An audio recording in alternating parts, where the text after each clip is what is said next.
नमस्कार। मैं बीएसएफ का रिटायर इंस्पेक्टर पूरनचंद जोशी आप सबको अपने इस मडुए के खेत से नमस्कार करता हूं। और आज मैं आपको हमारे उत्तराखंड में प्रचुर मात्रा में होने वाली मडुए के बारे में संक्षिप्त जानकारी दूंगा, इसके लाभ बताऊंगा और फसल का टाइम टेबल बताऊंगा। जैसा कि आप देख रहे हैं मेरे सामने ये मडुए की फसल है और मडुए को 4-5 नामों से जाना जाता है। इंग्लिश में इसको फिंगर मिलेट कहते हैं, हमारे उत्तराखंड में मडुआ कहते हैं और साउथ इंडिया में रागी कहते हैं, हिमाचल में कोदरा कहते हैं। तो ये मडुए की फसल है और आप देख रहे होंगे कि ये पक चुकी है और ये अभी कच्चा है, ये कच्चा है और ये पक चुका है। अंगुलियों की तरह है, ये होने के कारण इसको फिंगर मिलेट कहा जाता है। और इसके बाद इसको सबसे पहले हम लोग 2 बार इसको खेत में ट्रैक्टर से हल चला करके या बैलों के द्वारा हल चला करके उसके बाद इसको 2 से 3 सेंटीमीटर की गहराई में इस बीज को बोया जाता है।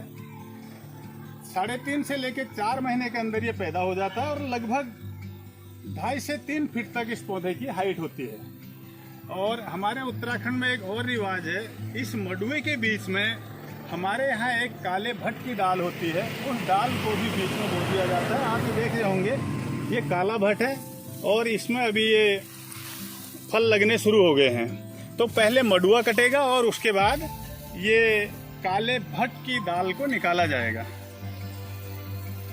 यह मडुआ विटामिन प्रोटीन से भरपूर है, इसमें सभी प्रकार के विटामिन प्रोटीन और मिनरल्स पाए जाते हैं। शुगर और हार्ट वालों के लिए ये रामबाण औषधि है।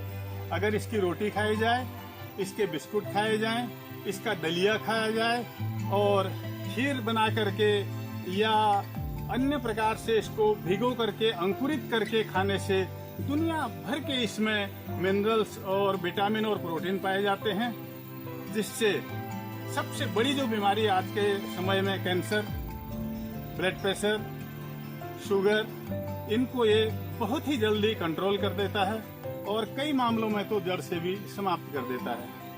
तो ये मडुए के बारे में जानकारी थी।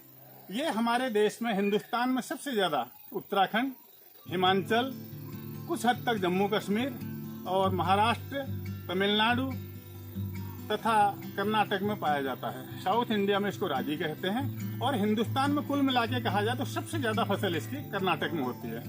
वहीं पर इसका ज्यादा सेवन किया जाता है और एक्सपोर्ट भी इसको किया जाता है। उसके अलावा विदेशों में दूसरे नंबर पर दक्षिण अफ्रीका और हमारे जो पूर्वी देश हैं थाईलैंड, मलेशिया, कंबोडिया, जापान आदि, इन देशों में भी रागी की फसल को अच्छे खासे तरीके से उगाया जाता है। तो ये अभी तैयार फसल है मडुए की और इस फल को हम, ये दरांती है हमारे उत्तराखंड की दरांती, और इसको इस प्रकार से काट करके और अपने बगल में एक थैला रखते हैं, उसमें डालते जाते हैं। ये पकी हुई फसल है, इसको भी मैं काट रहा हूँ और इसी प्रकार से काट करके इसको हम अपने थैले में डालते हैं।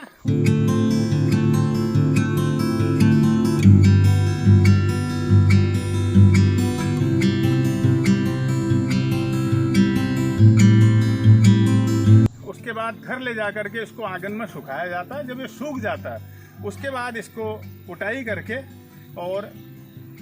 करके बारीक बना के और हवा में इसको छींटा जाता है। इसका भूसा एक ओर हो जाता है, दाने एक ओर हो जाते हैं और सुखाने के बाद फिर इसकी सबसे ज़्यादा उत्तराखंड में इसकी रोटियां खाई जाती हैं।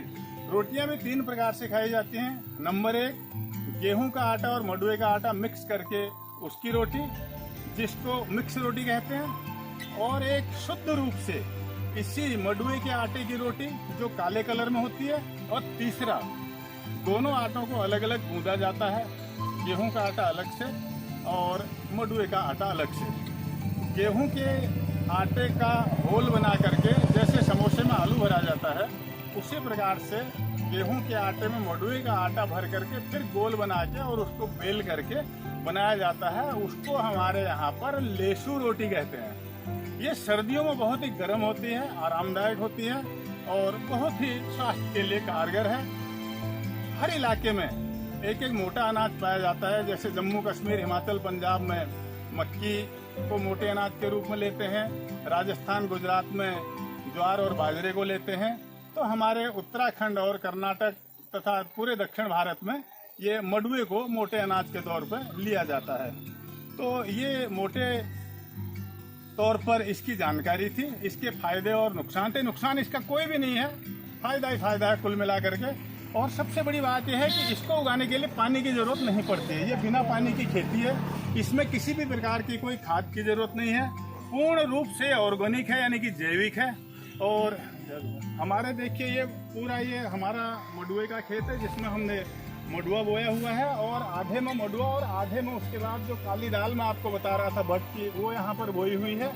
और साथ में ये बद्रीनाथ, दिल्ली से बद्रीनाथ को जाने वाला, देखिए हमारे खेत के साथ में ये रोड जा रहा है जो नेशनल हाईवे नंबर 87 है, और इसी रोड के किनारे हमारा ये खेत है।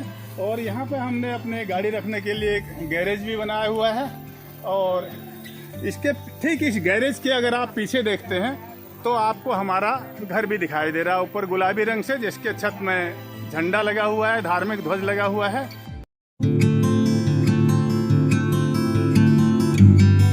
इसी प्रकार मैं आपको अन्य फसलों के बारे में भी जानकारी देता रहूँगा।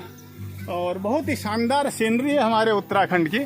और इसी के साथ मैं बीएसएफ का रिटायर्ड इंस्पेक्टर पूरन चंद जोशी अपने इस मडुआ, रागी, नाचनी, कोदरा और फिंगर मिलेट के खेत से सादर नमस्कार करता हूं। और आपको जहां कहीं भी मिलेगा, इंडिया के हर किसी मॉल में, हर किसी बड़े स्टोर में, आशा है कि आप जरूर इसको टेस्ट करेंगे। नमस्कार।